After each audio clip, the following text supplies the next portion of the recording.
Eric's name survives on York coins more securely than the bloody nickname by which modern audiences recognize him. Those small silver pennies identify a king inside Northumbria's contested economy, not merely a wandering Norwegian exile. York and Western Norway preserve different versions of Eric, joined imperfectly by later historians. Comparing those political landscapes explains why his English reigns were brief, repeated, and ultimately fatal. The struggle for York was not an isolated Viking adventure. It was a contest over Northumbrian choice and English expansion. 10th century York stood at the center of a rich region linked to river routes, farmland, crafts, and overseas exchange. Its rulers inherited the consequences of Scandinavian settlement without governing a culturally uniform population. Christian institutions, local aristocrats, merchants, landholders, and warriors all mattered to political survival. Kingship depended upon acceptance from Northumbrian leaders as well as the force a claimant could gather. Southern English kings, meanwhile, sought to extend authority northward after earlier victories against Scandinavian regimes. At this frontier, allegiance could change when one protector appeared stronger or less intrusive than another. Eric entered that unstable system with a royal identity formed across the North Sea. Later Norwegian and Icelandic sources call him a son of Harald Fairhair and describe struggles among royal brothers. They were written generations after Eric's lifetime and shaped dynastic memory into dramatic family history.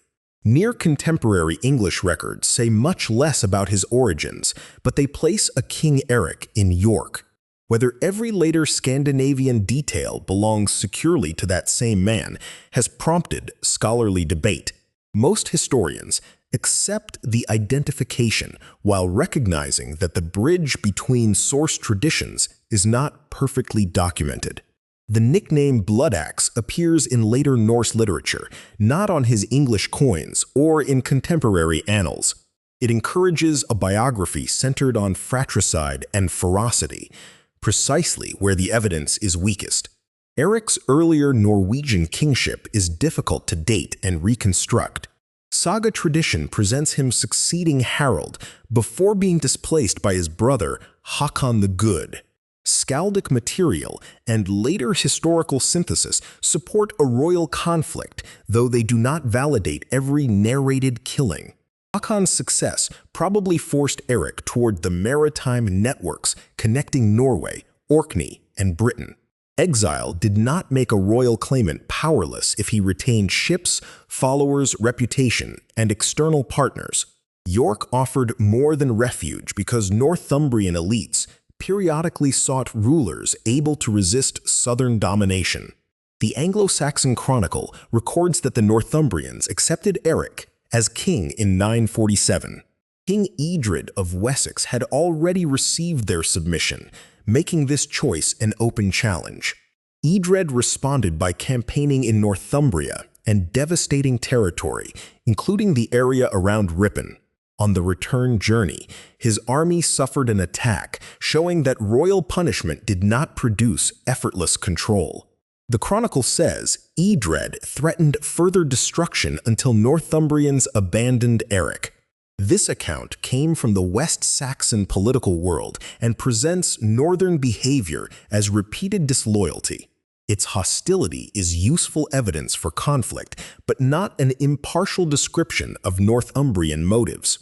Eric's first York reign ended in 948, apparently after only a short tenure.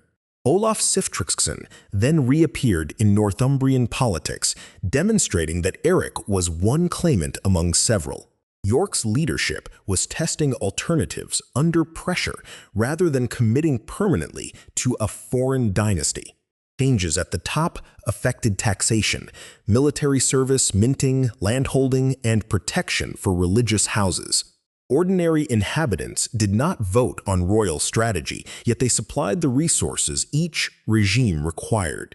Fields could be ravaged during punitive campaigns, while markets still needed coin trusted beyond one king's household. Coins bearing his name were struck at York under controlled standards inherited from earlier rulers. Their legends announce Eric as king in a Christian monetary culture. Some types carry a sword symbol, a striking design whose exact political message remains debated. The sword may have projected martial kingship, but it does not prove any specific battle or nickname. Moneyers and mint workers converted changing authority into silver objects used in routine payments. A new king could replace the name on a coin while relying upon skilled personnel and familiar commercial expectations. Numismatics maps Eric's recognized authority more precisely than saga scenes can. Yet coin survival cannot show how evenly his commands reached across Northumbria. The mint spoke from York, while distant estates and border communities might experience power differently. After another period under Olaf, Edred regained control in 952. The Chronicle then reports that Northumbrians took Eric again as king. His second acceptance shows that the first reign was not simply an accidental occupation. Some influential northern groups still considered him a useful answer to West Saxon pressure. Their reasons are unrecorded and should not be reduced to ethnic solidarity.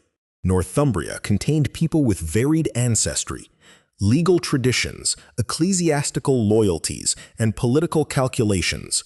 Eric's Scandinavian background could attract networks across the Irish Sea and northern Britain without determining every supporter's identity. Sea routes brought armed allies, information, silver, and opportunity into York's political orbit. Land routes connected the city to Bamberg, the Pennines, and the southern approaches guarded by Edred's power. Eric needed both worlds, but he never secured either beyond challenge. His second reign lasted until 954, when the Northumbrians expelled him. After that removal, Edred's authority over Northumbria became substantially more durable. Later historians often mark 954 as the end of independent Scandinavian kingship at York. That label describes a constitutional shift, not the disappearance of Scandinavian culture or connections. Language, place names, inherited property, crafts, and family networks did not vanish with one ruler.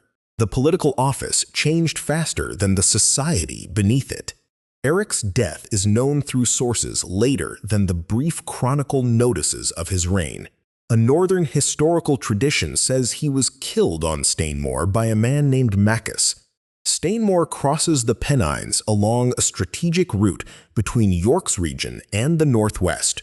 The report is plausible within Eric's flight, but its circumstances cannot be reconstructed confidently. Saga literature supplied a larger heroic ending, shaped by conventions of royal biography and warrior fame. No secure source preserves his final words, detailed tactics, or the composition of his last company. His death removed a claimant while leaving the political problem to his former supporters. Edred integrated Northumbria through local intermediaries rather than treating York as an empty conquest. The earldom that developed under English kings retained strong regional importance. Bamberg's rulers also remained significant, revealing that northern power was never located solely inside York. Ecclesiastical leadership helped negotiate continuity across regime change. Archbishop Wulfstan had participated in the era's shifting politics and faced Edred's suspicion. His career shows how institutions survived by navigating rival kings whose authority could disappear within months. Eric's own religion is less mysterious than popular portrayals imply. His York coinage operated within Christian royal conventions, and later poetry does not establish him as a pagan champion. The struggle pitted Christian rulers against one another, despite its later packaging as a Viking last stand.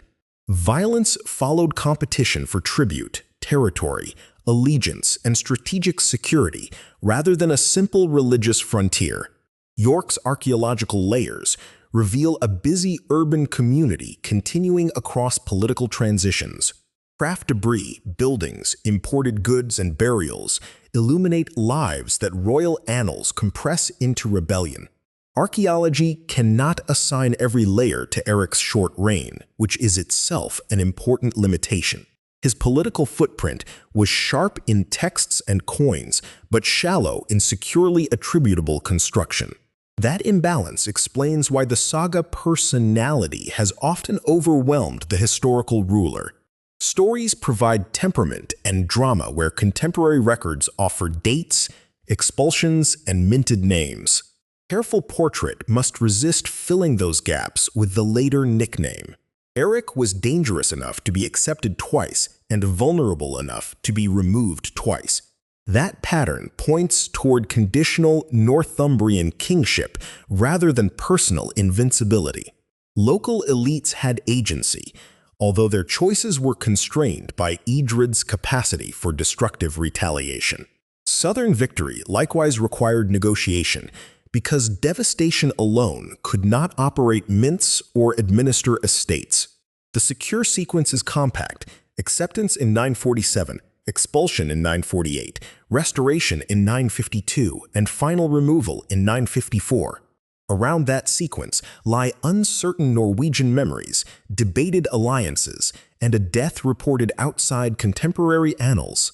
Eric's coins remain closest to his exercised authority because they joined royal claim with York's daily transactions. Their silver traveled after his reign, carrying a discarded king's name through a kingdom that had rejected him. York did not cease being Northern or Scandinavian connected when Edred prevailed. Instead, its independent royal office gave way to incorporation within a developing English kingdom. Calling Eric the last Viking king of York captures a memorable endpoint but conceals the mixed society he ruled. Even Bloodaxe conceals more than it explains, substituting a literary character for a repeatedly negotiated kingship.